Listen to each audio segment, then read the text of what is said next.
A pleasure to meet all at last, and welcome back to Survival of No Limits once again. So let's just get on with some new subjects that I have going on here.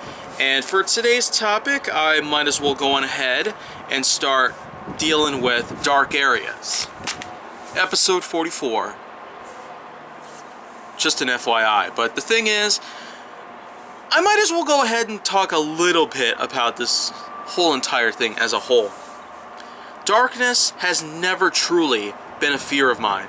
I've never been lygophobic or afraid of dark spots or darkness as a whole, because I have in fact ventured out at nightfall and even beyond midnight as a whole. I can actually recall at one point several years ago where I actually sat outside for a full hour between 3 a.m. and 4 a.m. just to find out if anything possibly creepy just so happens to occur at some place or some time like that. And it turns out that, well, it could just be mythical, but it's probably more or less dependent on where I actually live, so that's probably an underlying factor that just so happens to accompany the many feats that surround the legend that says 3 a.m. happens to be the spookiest time of the day. And again, I can't really seem to make much sense of that, but then of course another time came where I actually stayed up until 3 a.m. and that was when I was working at the Marcus Theaters Corporation.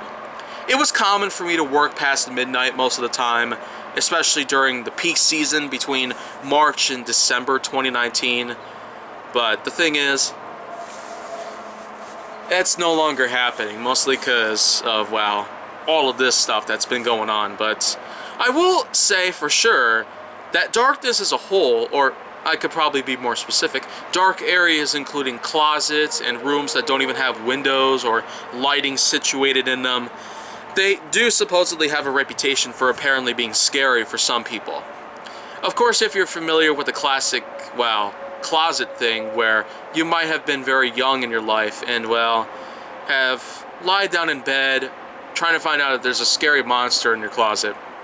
Like the boogeyman, for example. But I've never truly believed in such a thing as the boogeyman. Even though a lot of people have tried to make sense of something like that. Like in the Ghostbusters, for example. The animated series basically featured the boogeyman in one episode where, well, it was basically all about that kind of thing that went on. And it still continues to this very day, where people think that the insides of closets or the undersides of beds or sometimes other spots around the house happen to be pretty scary areas for some things to go creep into and situate themselves in.